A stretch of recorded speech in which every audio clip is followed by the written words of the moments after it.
નમસ્કાર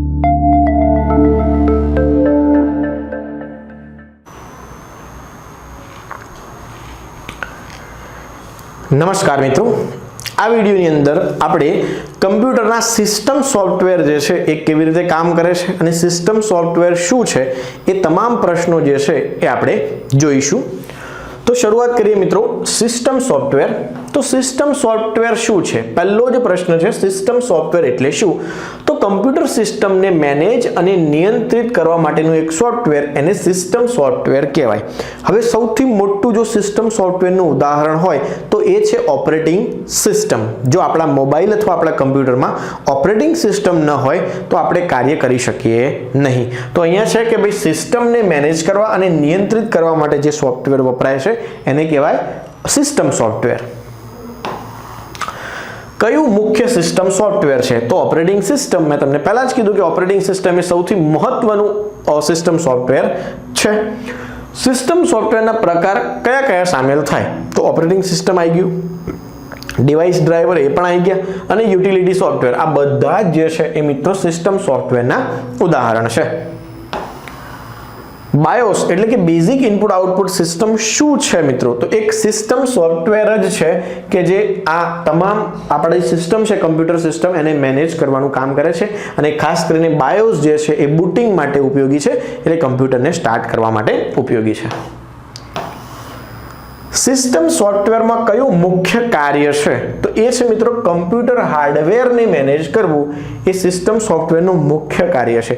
જ્યારે શબ્દ વપરાય સિસ્ટમ સોફ્ટવેર ત્યારે એટલું યાદ કરવું કે સિસ્ટમ સોફ્ટવેર હંમેશા સિસ્ટમને મેનેજમેન્ટ કરવા માટે, એમાં ખાસ કરીને હાર્ડવેરને મેનેજમેન્ટ કરવા માટે જ ઉપયોગી છે. જ્યારે એપ્લિકેશન સોફ્ટવેરની વાત આવે તો એ આપણા પર્સનલ ઉપયોગ માટે હોય, એટલે યુઝર માટે બધું જ આવે.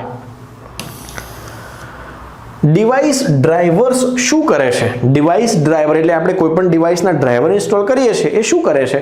તો હાર્ડવેરને ઓપરેટિંગ સિસ્ટમ સાથે કમ્યુનિકેશન કરવા દે છે. કોઈ પણ હાર્ડવેર હોય કમ્પ્યુટરનું એને ઓપરેટિંગ સિસ્ટમ સાથે કમ્યુનિકેશન કરવા દે છે. કોણ? ડિવાઇસ ડ્રાઈવર દ્વારા.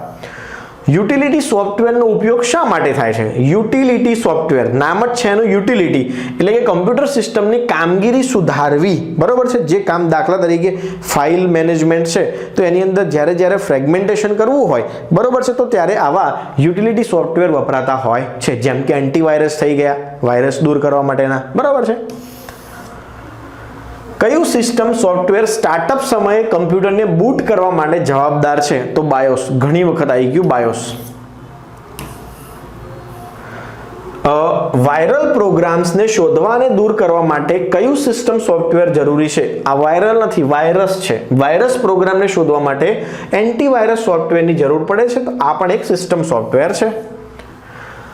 કયું સિસ્ટમ સોફ્ટવેર હાર્ડવેર અને એપ્લિકેશન સોફ્ટવેર વચ્ચે મધ્યસ્થ તરીકે કામ કરે છે? તો મેં તમને પહેલા જ કીધું કે કોઈ પણ હાર્ડવેર, જુઓ સોફ્ટવેર, કયું સિસ્ટમ સોફ્ટવેર હાર્ડવેર અને એપ્લિકેશન સોફ્ટવેર વચ્ચે મધ્યસ્થનું કામ કરતું હોય તો ઓપરેટિંગ સિસ્ટમ છે.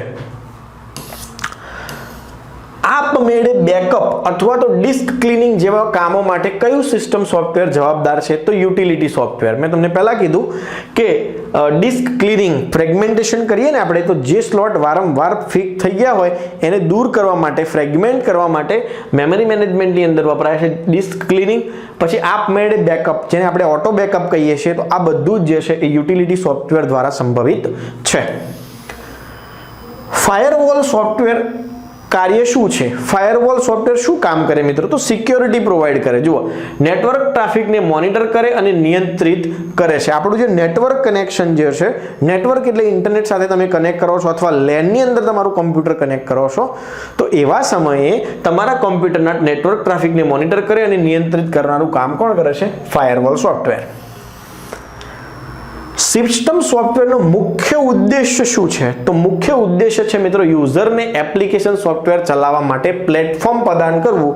એ મુખ્યત્વે સિસ્ટમ સોફ્ટવેરનું કામ છે. એટલે યુઝરને તકલીફ ના પડે એવા પ્રકારના સોફ્ટવેર ડિઝાઇન કરીને આખું પ્રોસેસ કમ્પ્યુટર આ બધાનું મેનેજમેન્ટ કરશે, જે છે એ સિસ્ટમ સોફ્ટવેર બધા. કયું સોફ્ટવેર કચેરીના દસ્તાવેજોને મેનેજ કરવા માટે માન્ય નથી? તો ઓપરેટિંગ સિસ્ટમ, કારણ કે વર્ડ પ્રોસેસિંગ એ પણ વપરાય છે મેનેજમેન્ટમાં, સ્પ્રેડશીટ સોફ્ટવેર પણ વપરાય છે અને પીપીટી પ્રેઝન્ટેશન સોફ્ટવેર પણ વપરાય છે. ઓપરેટિંગ સિસ્ટમ જે છે એ કોઈ દસ્તાવેજ એટલે કે ફાઇલોને મેનેજમેન્ટ માટે વપરાય નહીં, બરાબર છે, યુઝરની ફાઇલો માટે ના વપરાય. કયા સિસ્ટમ સોફ્ટવેરનો ઉપયોગ હાર્ડ ડિસ્કને ડિફ્રેગમેન્ટ કરવા માટે થાય છે? તો ડિસ્ક ડિફ્રેગમેન્ટર, આ જે સોફ્ટવેર જે છે એ હાર્ડ ડિસ્કને ડિફ્રેગમેન્ટ કરવા માટે વપરાય છે. કમાન્ડ લાઇન ઇન્ટરફેસ કયું સિસ્ટમ સોફ્ટવેર છે? તો કેનું છે? તો ઓપરેટિંગ સિસ્ટમનું એક સિસ્ટમ સોફ્ટવેર છે જેનું નામ છે કમાન્ડ લાઇન ઇન્ટરફેસ. સિસ્ટમ સોફ્ટવેરમાં કયું મુખ્ય ભાગ BIOS નો સમાવેશ કરે છે? તો boot loader, boot strap loader જે છે એ સિસ્ટમ સોફ્ટવેરની અંદર જ હોય છે, BIOS ની અંદર રહેલું છે બૂટ સ્ટ્રેપ લોડર. કયા પ્રકારના સોફ્ટવેરના વિના કમ્પ્યુટર પ્રોસેસ કામ કરી શકતું નથી? તો સિસ્ટમ સોફ્ટવેર. જો સિસ્ટમ સોફ્ટવેર ના હોય તો આપણું કમ્પ્યુટર વર્ક કરશે નહીં, બરોબર છે. કયું સિસ્ટમ સોફ્ટવેર કમ્પ્યુટરની પ્રારંભિક સ્ટેજ એટલે કે સ્ટાર્ટઅપમાં ઉપયોગમાં લેવામાં કામ આવે છે? તો BIOS મિત્રો. સ્ટાર્ટ કરવામાં બધું જ BIOS નો ઉપયોગ થાય. કયું સોફ્ટવેર કમ્પ્યુટર સિસ્ટમને પુનઃ પ્રારંભ એટલે કે રીબૂટ કરવા માટે સક્ષમ બનાવે છે? તો ઓપરેટિંગ સિસ્ટમ. કયા સિસ્ટમ સોફ્ટવેરનું કાર્ય ડિવાઇસોના ડેટાને મેનેજ કરવા માટે થાય છે? તો ડિવાઇસ ડ્રાઈવર. ફાયરવોલ શું કાર્ય કરે છે? તો નેટવર્કની સુરક્ષા પ્રદાન કરે છે, પછી તમારું નેટવર્ક જે છે એનું સંચાલન પણ કરે છે. કયું સિસ્ટમ સોફ્ટવેર યુઝર્સને ડેટા સાફ કરી શકે છે? યુઝર્સના ડેટા જે છે એ ડિસ્ક ક્લીનર જે છે એ ડેટા આપણા જે છે ડુપ્લિકેટ ડેટા હોય અથવા તો કોઈ રિડન્ડન્ટ ડેટા હોય તો એને દૂર કરી શકે છે. વિન્ડોઝ ઓપરેટિંગ સિસ્ટમમાં ટાસ્ક મેનેજર શું કાર્ય કરે છે? તો મિત્રો ટાસ્ક મેનેજર આપણે 2-3 વખત વાત થઈ કે પ્રોસેસ અને પ્રોગ્રામ્સને મોનિટર અને નિયંત્રિત કરે છે ટાસ્ક મેનેજર. સિસ્ટમ સોફ્ટવેરને કયા સ્તરે કાર્ય કરવું પડે છે? તો સિસ્ટમ લેવલે. સિસ્ટમ સોફ્ટવેર સિસ્ટમ લેવલે હોય, જ્યારે એપ્લિકેશન સોફ્ટવેર એ યુઝર લેવલે હોય. Scheduling, memory management and IO control કયા સિસ્ટમ સોફ્ટવેરના જ ભાગ છે? તો આ બધા જ જે છે એ ઓપરેટિંગ સિસ્ટમના જ ભાગો છે. ઓપરેટિંગ સિસ્ટમની અંદર 15-20 પ્રકારના નાના સિસ્ટમ સોફ્ટવેર કામ કરતા હોય છે.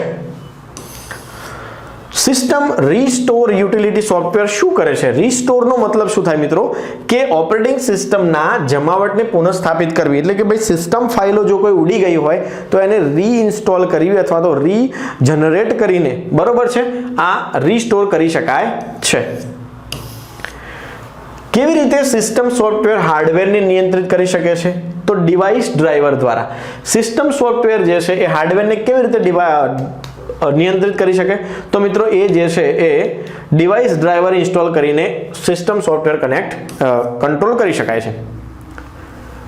કયું યુટિલિટી સોફ્ટવેર ડિસ્કને શોધવા અને સ્ટ્રક્ચરિંગ કરવા માટે વપરાય છે? તો મિત્રો એ છે ડિસ્ક ડિફ્રેગમેન્ટર. કયું સોફ્ટવેર સિસ્ટમની કામગીરીને સુરક્ષિત અને કાર્યક્ષમ બનાવે છે? તો એ છે સિસ્ટમ સોફ્ટવેર.